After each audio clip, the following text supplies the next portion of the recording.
അനശ്വരനായിട്ട് makeup ഇട്ട് അഭിനയിച്ച cinema എന്ന് പറയുന്നുണ്ട്. അപ്പോൾ ആ ഒരു എക്സ്പീരിയൻസ് ഒന്ന് ഷെയർ ചെയ്യാം. കൂടെ തന്നെ ബേസിലേട്ടൻ്റെ വധുവായിട്ട് അഭിനയിച്ച ഒരു എക്സ്പീരിയൻസ് കൂടെ.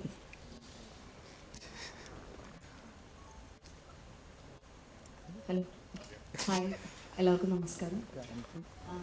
21 ദിവസം നമ്മൾ ഈ ഗുരുവായൂർ സെറ്റ് ഇട്ടിട്ടാണ് നമ്മളത് ഷൂട്ട് ചെയ്തത്. അപ്പം ഫസ്റ്റ് ഡേ റെഡിയായി എല്ലാം സെറ്റ്. ഞാൻ ഭയങ്കര എക്സൈറ്റഡ് ആയിരുന്നു. കല്യാണ പെണ്ണ്, നല്ല കോസ്റ്റ്യൂം, നല്ല ജ്വല്ലറി, മുല്ലപ്പൂ, ഞാൻ ഭയങ്കര എക്സൈറ്റഡ് ആയിരുന്നു.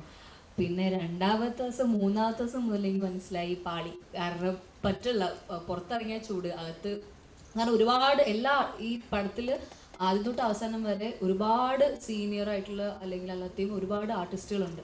അപ്പം എല്ലാവരും കൂടി ഒരുമിച്ച് വരുന്നതാണ് ഈ ക്ലൈമാക്സ് മൊത്തത്തിൽ, എല്ലാ ആർട്ടിസ്റ്റും. അപ്പോൾ ക്ലൈമാക്സ് ആകുമ്പോൾ ഇവരെല്ലാവരും വെച്ച് ചെയ്യണം. അപ്പം നമുക്ക് അവിടെ വന്നിട്ട് നമ്മൾ കുറേ സമയം നമ്മൾ വെറുതെ ഇരിക്കേണ്ടി വരും ചിലപ്പോൾ. അപ്പം മിക്ക സമയങ്ങളിൽ നമ്മൾ ക്യാരവാനിൽ തന്നെ ആയിരിക്കും, അല്ലെങ്കിൽ ചില സമയം നമുക്ക് അവിടെ ഇരിക്കാൻ പറ്റില്ല, ബോറടിക്കും, പുറത്തേക്ക് ഇറങ്ങും. അപ്പം അങ്ങനെയാണ് ഷൂട്ട് പോയിക്കൊണ്ടിരുന്നത്. ചിലപ്പം നമുക്ക് ഉറങ്ങാൻ പറ്റില്ല, കാരണം എനിക്ക് ഇത്രയും സെറ്റ് വെച്ചുകൊണ്ട് ഉറങ്ങാൻ പറ്റില്ല, റെസ്റ്റ് എടുക്കാൻ പറ്റില്ല. ബട്ട് സ്റ്റിൽ പുറത്തേക്ക് ഇറങ്ങി ആ ഷൂട്ടൊക്കെ കാണുന്ന സമയത്ത് ഭയങ്കര രസമാണ്. കാരണം ആ ചെയ്യുന്ന രീതി, അതായത് എല്ലാം ഷൂട്ട് ചെയ്തേക്കുന്ന ഓർഡറിലായിരുന്നില്ല, ബട്ട് സ്റ്റിൽ ആ കണ്ടിന്യൂറ്റി ആദ്യം മുതൽ അവസാനം വരെ അത് പിടിച്ച് ചെയ്തു. അപ്പോൾ അതൊക്കെ എനിക്കൊരു ന്യൂ എക്സ്പീരിയൻസ് ആണ്. ഇത്രയും വലിയൊരു സെറ്റിൽ ഇത്രയും സീനിയർ ആയിട്ടുള്ള ആൾക്കാർ കൂടി ചെയ്യാന്നുള്ളത് എനിക്ക് ഭയങ്കര ന്യൂ എക്സ്പീരിയൻസ് ആയിരുന്നു. സോ അത് ഞാൻ ഒരുപാട് എൻജോയ് ചെയ്തു. പിന്നെ ബേസിലേട്ടൻ്റെ വധു എന്ന് പറയുന്ന, വധു എന്ന് മാത്രമല്ല പേരായിട്ടാണെങ്കിലും എനിക്ക് ഭയങ്കര കംഫർട്ടായിരുന്നു ആളുടെ കൂടെ വർക്ക് ചെയ്യാൻ. ഇപ്പം നമ്മൾ എൻ്റെ സീനെടുത്ത് എൻ്റെ ക്ലോസ് ആണെങ്കിൽ കൂടി ആളെനിക്ക് അപ്പുറത്തിരുന്ന ആളുടെ ഡയലോഗ് എനിക്ക് ക്യാമറയുടെ ഇപ്പുറത്തുനിന്ന് എനിക്ക് ഡയലോഗ് പറഞ്ഞു തരും. സോ അത്രയും കംഫർട്ടബിൾ ആയിരുന്നു, അത്രയും സെറ്റായിരുന്നു എനിക്ക് ആളുടെ കൂടെ വർക്ക് ചെയ്യാൻ. അതേപോലെ ഇപ്പം എല്ലാവരുടെയും കൂടി മൊത്തത്തിൽ ഇപ്പം ഇവിടെ ഇരിക്കുന്ന എല്ലാ ആർട്ടിസ്റ്റിൻ്റെയും കൂടി എനിക്ക് ഒരുപാട് കാര്യങ്ങൾ പഠിക്കാനും നല്ല എക്സ്പീരിയൻസ് ആയിരുന്നു. അതേപോലെ എൻജോയ് ചെയ്തൊരു സിനിമയാണ് ഗുരുവായൂർ അമ്പലനടയിൽ. രാജേട്ടാ, മല്ലികാമ്മ പറഞ്ഞു കേട്ടിട്ടുണ്ട് ഇൻ്റർവ്യൂസിലൊക്കെ, അമ്മയ്ക്ക് ഏറ്റവും ഇഷ്ടം രാജുവേട്ടൻ്റെ കോമഡി ആയിട്ടുള്ള ക്യാരക്ടേഴ്സ് ആണെന്ന് പറഞ്ഞു കേട്ടിട്ടുണ്ട്. അപ്പം ഈ സിനിമ മല്ലികാമ്മേനെ എത്രത്തോളം സന്തോഷിപ്പിക്കും? അമ്മയ്ക്ക് ഭയങ്കര ഇഷ്ടപ്പെടാൻ സാധ്യതയുണ്ട് ഈ പടം.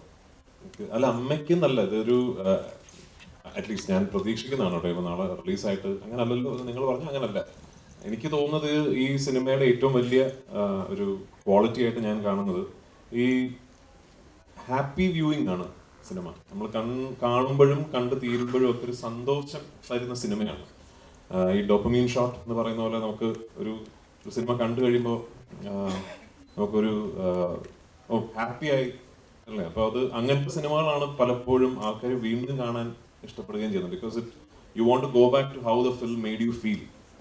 അപ്പോൾ അത് അമ്മയ്ക്ക് മാത്രമല്ല, എനിക്ക് തോന്നുന്നു എല്ലാവർക്കും ഇഷ്ടപ്പെടാൻ സാധ്യതയുള്ളൊരു സിനിമയാണെന്നാണ് എനിക്ക് ശുഭപ്രതീക്ഷ. അമ്മയ്ക്ക് പ്രത്യേകിച്ചും, കാരണം ഈ പറഞ്ഞാൽ അമ്മയ്ക്ക് ഞാൻ ഈ ലൈറ്റർ റോൾസ് ഒക്കെ ചെയ്യുന്നത് കാണാൻ ആണ് അമ്മയ്ക്ക് ഭയങ്കര ഇഷ്ടം. അമ്മയ്ക്ക് അമറക് ബ്രാൻഡിനെയൊക്കെ ഭയങ്കര ഇഷ്ടമാണ്. അപ്പോൾ അമ്മ 16-ാം തീയതി അല്ലെങ്കിൽ റിലീസായ ഉടനെ ആദ്യ ദിവസങ്ങളിൽ തന്നെ സിനിമ കാണുമെന്ന് പ്രതീക്ഷിക്കുന്നു. എൻ്റെ അമ്മയോട് ചോദിക്കാം. രാജേട്ടാ, പൃഥ്വിരാജ് പ്രൊഡക്ഷൻ്റെ ഒരു സെലിബ്രേറ്റ് മൂവി ആയിരിക്കും ഇത്, സെലിബ്രേഷൻ മൂവി ആയിരിക്കും. ഞങ്ങളുടെ എല്ലാ പടങ്ങളും സെലിബ്രേറ്റ് ചെയ്യണം എന്നുള്ളതാണ് ഞങ്ങളുടെ ആഗ്രഹം.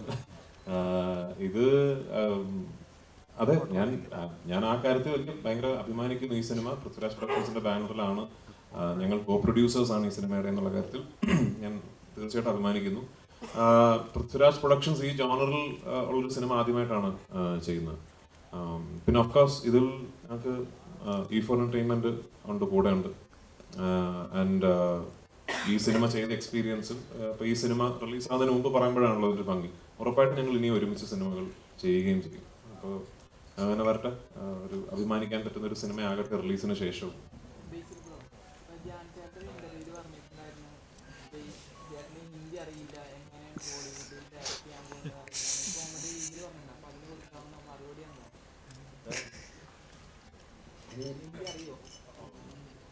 ഞാൻ ബോളിവുഡ് ചെയ്യാൻ പോകുന്ന ആര് പറഞ്ഞു?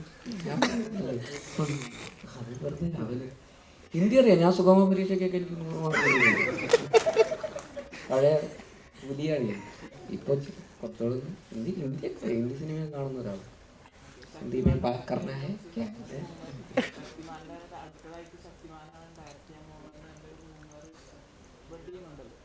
എനിക്കറിഞ്ഞൂടാ, പണ്ട് കണ്ടിട്ടുണ്ട് ശക്തിമാൻ. ബേസിലേട്ടാ, പൃഥ്വിരായിട്ട് കുറച്ച് പറഞ്ഞാൽ ഈ ഫാമിലി സ്റ്റാർ എന്നുള്ളൊരു പട്ടം ഇത് ഇത്ര ഒരു എന്താ വെയിറ്റ് ആയിട്ട് തോന്നുന്നുണ്ടോ? ഉണ്ട്. അതെ, അങ്ങനൊന്നുമില്ല. അപ്പോൾ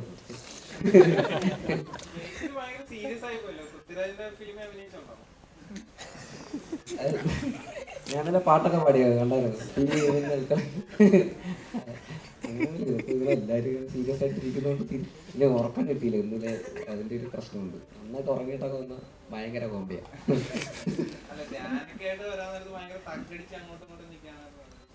അല്ല, അത് ധ്യാനില്ല.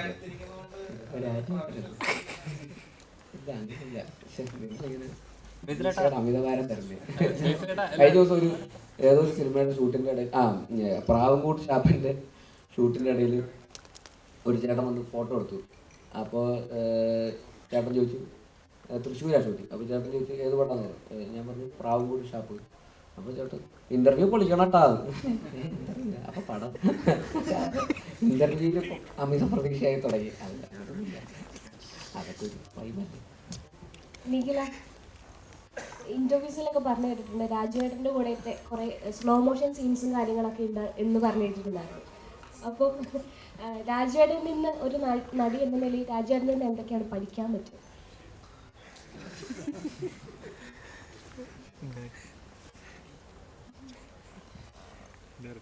അങ്ങനെ പ്രത്യേകിച്ചൊന്നും പഠിച്ചിട്ടൊന്നുമില്ല. ഇല്ല, അങ്ങനെ പഠിക്കുക എന്നുള്ളതല്ല. നമ്മൾ ചില ആർട്ടിസ്റ്റുകളുടെ കൂടെ വർക്ക് ചെയ്യാനുള്ളത് ഭയങ്കര ഒരു ആഗ്രഹമായിരിക്കും. നമ്മൾ സിനിമയിൽ വന്നിട്ട് എൻ്റെ ഫസ്റ്റ് ടൈം അസോസിയേഷനാണ്. അപ്പം അതൊരു വലിയ സന്തോഷമുള്ളൊരു കാര്യമായിരുന്നു. പഠിക്കാനുള്ളൊരു സ്പേസൊന്നും ഇവനായിട്ടും തന്നിട്ടില്ല. ഒരുപാട് സീനുകളും ഡയലോഗുകളൊക്കെ ഉള്ളതുകൊണ്ട് അത് പഠിക്കേണ്ടതുകൊണ്ട് മറ്റേതെനിക്ക് പറ്റിയിട്ടില്ല.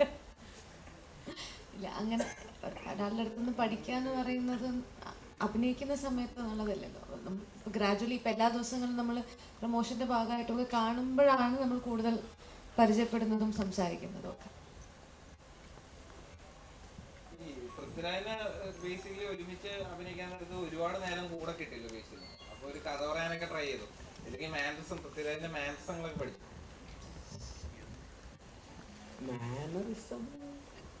ഇല്ല, അങ്ങനെ കഥ ഇല്ല.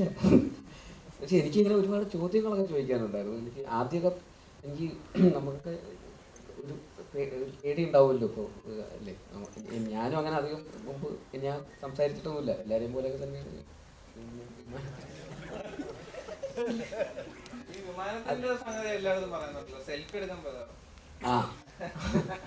ഞാൻ ഒരു ഫോട്ടോ എടുക്കാൻ വേണ്ടി പോയതാ. അപ്പൊ അന്ന് ഒരു പ്രാവശ്യം ഈ സിനിമയ്ക്ക് മുമ്പ് ഒറ്റ പ്രാവശ്യം ഞാൻ രാജുവേട്ടനെ കണ്ടിട്ടുള്ളത്. അത് വിമാനം എന്ന് പറഞ്ഞ സിനിമയുടെ സെറ്റിൽ ഞാൻ അതുവഴി പോയപ്പോൾ ഒരു ഫോട്ടോ എടുത്തിട്ടുണ്ട്. അല്ലാതെ നമ്മൾ സിനിമയിലൊക്കെ ഇവിടെ പറയേണ്ട കാര്യം. അപ്പോൾ അങ്ങനെ അപ്പോൾ ഞാൻ ഭയങ്കര ഫാനാണ്. അപ്പോൾ അത് കാരണം ഇതിൻ്റെ സെറ്റിൽ വന്നപ്പോൾ ഞാൻ ഈ സിനിമയിലൊക്കെ കണ്ടിട്ടുള്ള അല്ലെങ്കിൽ ഇൻ്റർവ്യൂസിലൊക്കെ കാണുന്ന അല്ലെങ്കിൽ റീലിലൊക്കെ കാണുന്ന രാജുവേട്ടനാണ് എൻ്റെ മുമ്പിൽ. അപ്പോൾ എനിക്കും കുറച്ച് പേടിയുണ്ട്. മോണിറ്ററിൻ്റെ പുറകിൽ ഇങ്ങനെ ഇരിക്കുന്നത് നമ്മളൊക്കെ കൂടെ ഇങ്ങനെ ഗ്യാങ് ആണല്ലോ, അങ്ങനെയൊക്കെയാണ്. അപ്പോൾ ആദ്യമൊക്കെ അങ്ങനെയായിരുന്നു. പിന്നെ നമ്മുടെ ഒരേ വൈബാന്ന് മനസ്സിലായി. പിന്നെ ഭയങ്കര കോമഡിയായിരുന്നു. തമാശയൊക്കെ പറയും. അങ്ങനെ ടിപ്സ് അല്ല, ഞാൻ ഇങ്ങനെ ചോദിക്കും. അല്ല, ഞാൻ നേരത്തെ പറഞ്ഞില്ലേ ഇന്ന് രാവിലെയും കൂടെ ചോദിച്ചത് ടിപ്പ് ചോദിക്കല് തന്നെ ഫുൾ ടൈം. അപ്പോൾ അല്ല, എനിക്കിതൊക്കെ എങ്ങനെയാണ് ഇതെല്ലാം കൂടെ മാനേജ് ചെയ്ത് കൊണ്ടുപോകുന്നത്, എങ്ങനെയാണ് ഇതിൻ്റെ ഒരു സിനിമ എന്ന് മാത്രം ആലോചിച്ചുകൊണ്ട് ജീവിക്കുന്ന ഒരാളാണല്ലോ. Full time cinema. ഒരുപാട് ഇൻ്റർവ്യൂസിലൊക്കെ സംസാരിക്കുന്നതും അദ്ദേഹത്തിൻ്റെ ഒരു വിഷൻ, ഒരു മലയാള സിനിമയെ റെപ്രസെൻ്റ് ചെയ്യുന്നു, ഒരു ബ്രാൻഡ് അംബാസഡർ എന്നൊക്കെ രീതിയിൽ പുറത്തേക്ക് അതിനൊക്കെ.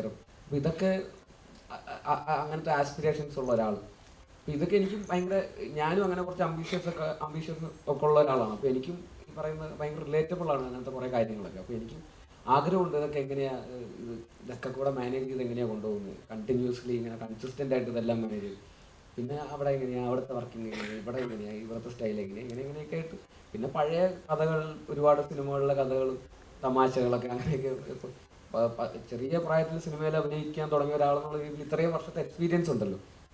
അപ്പോൾ ഫിലിമിൽ ഷൂട്ട് ചെയ്യുന്നു, ഡിജിറ്റലിലേക്ക് വന്നപ്പോൾ അത് ഷൂട്ട് ചെയ്യുന്നു, പല പല ആർട്ടിസ്റ്റുകളുടെ കൂടെയും പല ഡയറക്ടേഴ്സിൻ്റെ കൂടെയൊക്കെ ഒരുപാട് സിനിമകൾ വർക്ക് ചെയ്തിട്ടുണ്ട്. തെലുങ്കിൽ ചെയ്യുന്നു, ഹിന്ദിയിൽ ചെയ്യുന്നു, അങ്ങനെ പല ഭാഷകളിൽ ചെയ്യുന്നു. അപ്പോൾ എല്ലാത്തിനെ കുറിച്ച് നമുക്ക് കുറേ കാര്യങ്ങൾ കഥകളൊക്കെ ചോദിക്കാനുണ്ട്. അവരൊക്കെ എങ്ങനെയാണ് ഇതിൻ്റെ പക്ഷേ ഇങ്ങനെയൊക്കെ നമുക്ക് അപ്പോൾ അങ്ങനെ ഒരുപാട് ചോദിക്കാനുണ്ട് ആക്ച്വലി. അപ്പോൾ അങ്ങനെ ഞങ്ങൾ ഇടയ്ക്കിടയ്ക്ക് ഇങ്ങനെ ടിപ്സ് ചോദിക്കാറുണ്ട്.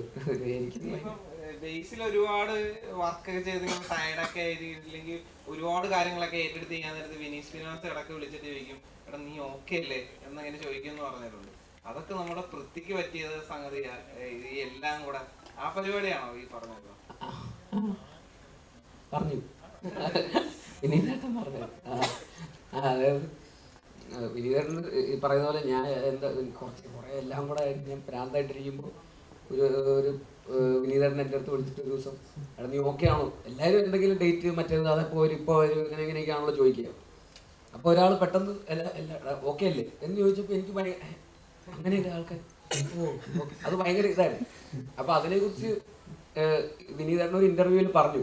അപ്പോൾ അതിൽ വിനീതേട്ടൻ സംസാരിച്ച് എല്ലാവർക്കും പൃഥ്വിരാജ് ആവാൻ പറ്റൂല്ലോ, അതുകൊണ്ട് ഞാൻ അവൻ്റെ അടുത്ത് ഓക്കെ ആണോ എന്ന് ഞാൻ ചോദിച്ചു എന്ന് അങ്ങനെ പറഞ്ഞായിരുന്നു. അപ്പോൾ അതൊക്കെ തന്നെയാണ് എനിക്കും അറിയുന്നത് എങ്ങനെയാണ് അങ്ങനെ ആകുന്നത്.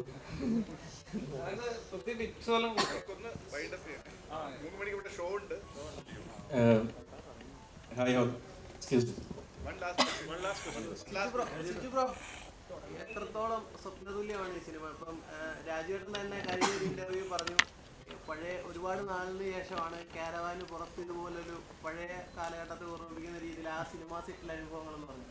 ഒന്നാമത്തെ ചോദ്യം എത്രത്തോളം സ്വപ്നതുല്യമാണ്? അപ്പോൾ കഴിഞ്ഞ ഇന്റർവ്യൂവിലാണ് രാജുവേട്ടൻ അത് പറഞ്ഞത്, ഒരുപാട് നാളിന് ശേഷമുള്ള ഒരു സിനിമ സെറ്റ് കാണാൻ കഴിഞ്ഞു എന്നുള്ളത്. അപ്പോൾ എത്രത്തോളം രസകരമായിരുന്നു?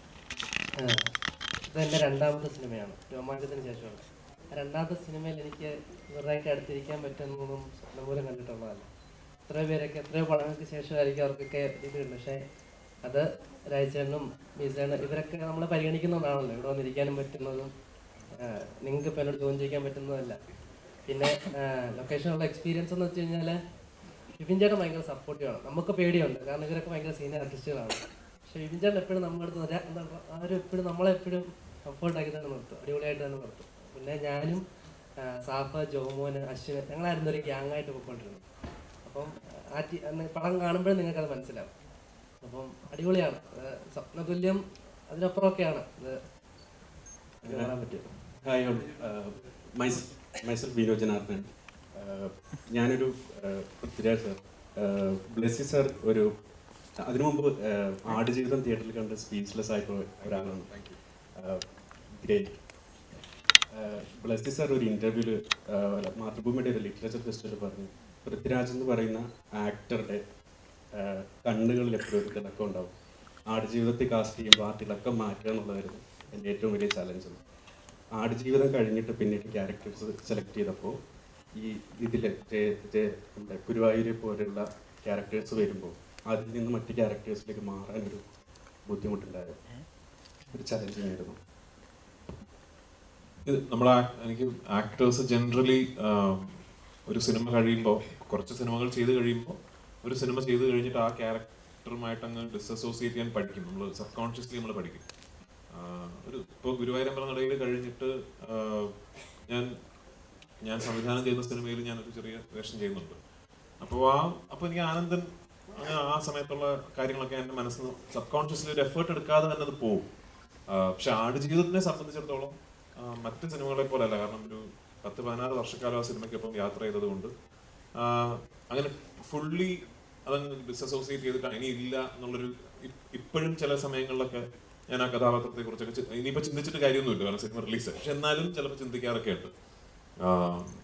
എങ്ങനെ മറ്റൊരു ക്യാരക്ടറിലേക്ക് പോകുന്നു എന്ന് ചോദിച്ചാൽ നമ്മൾ ആ പുതിയ കഥാപാത്രത്തിലേക്കും പുതിയ തിരക്കഥയിലേക്കും അടുത്ത സംവിധായകന്റെ വിഷനിലേക്കും പൂർണ്ണമായി നമ്മൾ ആസ് എൻ ആക്ടർ സബ്മിറ്റ് ചെയ്യുക, അതിലേക്ക് സറണ്ടർ ചെയ്യുക എന്നുള്ളതാണ്. അപ്പോൾ അതാണ് ഞാൻ എല്ലാ സിനിമകൾക്കും ചെയ്യാൻ ശ്രമിക്കുന്നത്. എനിക്ക് ഇപ്പോൾ ആനന്ദൻ എന്ന് പറഞ്ഞ ഈ ഗുരുവായൂരമ്പലം കണ്ടിട്ട് ആനന്ദനിൽ നജീബിന്റെ കുറച്ച് കാര്യങ്ങളുണ്ടല്ലോ എന്ന് പ്രേക്ഷകർക്ക് തോന്നിയാൽ അതെന്റെ പേഴ്സണൽ ഫെയിലിയർ ആയിട്ടാണ് ഞാൻ കരുതുന്നത്. അങ്ങനെ ഉണ്ടാവാൻ പാടില്ലല്ലോ, അങ്ങനെ ഉണ്ടാകാതിരിക്കട്ടെ എന്ന് കരുതുന്നു. ഇവർക്ക് ഷോ തുടങ്ങാറായത്. രാജേട്ടൻ മുമ്പ് പറഞ്ഞിട്ടുണ്ടായിരുന്നു അൽഫോൺസ് പുത്രന്റെ മേക്കിംഗ് വളരെ പുതുമയുള്ളതാണെന്ന് പറഞ്ഞിട്ടുണ്ടായിരുന്നു. അപ്പോ വിപിൻ ദാസിനെ പറ്റി എന്താ ഒരു അഭിപ്രായം? വിപിന്റെ മേക്കിങ്ങും വളരെ പുതുമയുള്ളതാണ്. അല്ല, വിപിൻ ബേസിക്കലി ഒരു എഡിറ്ററാണ്, അൽഫോൺസിനെ പോലെ തന്നെ. അപ്പൊ അതുകൊണ്ട് അവർക്ക് ഈ അവർ പറയുന്ന കഥയുടെ നെറേറ്റീവിന്റെ സ്ട്രക്ചർ നമ്മൾ സ്ക്രിപ്റ്റ് വായിക്കുന്ന പോലെ ആയിരിക്കില്ല അവരുടെ സ്ട്രക്ചർ. അപ്പോൾ അത് വിപിന്റെ സിനിമകളിൽ ഒരു സീൻ ഷൂട്ട് ചെയ്യുമ്പോൾ അതിന്റെ ഇന്റർകട്ട് ആയിട്ട് മറ്റൊരു സീനിലെ ഒരു ഷോട്ട് വരിക, ആ ഷോട്ടിന്റെ ഒരു റിയാക്ഷൻ പോലെ വരുന്നത് വേറൊരു ഇവന്റിന്റെ ഒരു റിയാക്ഷൻ ആയിരിക്കും, എന്നിട്ട് തിരിച്ച് ഈ സീനിൽ. അപ്പൊ അങ്ങനത്തെ ഒരു നെറേറ്റീവ് ഒരു സ്ട്രക്ചർ ഉണ്ടാക്കുന്നതിൽ വിപിൻ ഭയങ്കര മിടുക്കനായിട്ട് എനിക്ക് തോന്നിയിട്ടുണ്ട്. ആ രീതിയിൽ പറഞ്ഞതുകൊണ്ടാണ് ഗുരുവായൂരമ്പല നടയിൽ എന്ന സിനിമ ഇന്ന് എനിക്ക് ഇത്ര എന്റർടൈനിങ് ആയിട്ട് തോന്നുന്നത്. അപ്പൊ തീർച്ചയായിട്ടും അത് വിപിന്റെ ഒരു കഴിവ് തന്നെയാണ്.